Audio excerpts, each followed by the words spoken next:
नना आपण परिचय दियंतु। मो परिचय होचनी विक्रम दास बाबा बोली मते कहउछन। हां विक्रम बाबा। हां हां एटा गुप्त नैमिषार न कुदा नगरी। कुदा नगरी। हां हां हां जे सुख परिकितंगर आश्रम सुख मुनि परिकित को ब्रह्म ज्ञान सुनाई ए जगह रे। हां हां हां हां आउ सब कोन अछि जगह रे? ए जगह रे पार्श्व देवता सब अछनी हनुमान मंदिर राम मंदिर दक्षिणी काली मंदिर ए सब अछंती मां कंचनी ठाकुरानी अछंती। आ एठिकार मुख्य पर्व कोन एठी?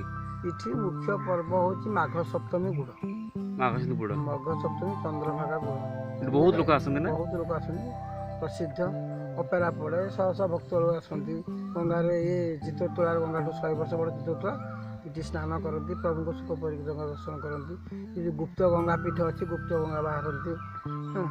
गुप्त गंगा। हाँ हां हां हां आउ आपण माने एटा मालिका प्रसिद्ध जगह ना? ये मालिका प्रसिद्ध जगह एठू आंकरी कथम कथा ही भागवत हैं एउटू माने जो सुख परिकृत जो कहंती एउटू एई जगह रे सुख मुनि परिकृत ब्रह्म ज्ञान कहउथली ब्रह्म ज्ञान मुक्त करिया पे अभिशाप मुक्त करिया पे सुख मुनि परिकृत ब्रह्म ज्ञान एठी सुनाई।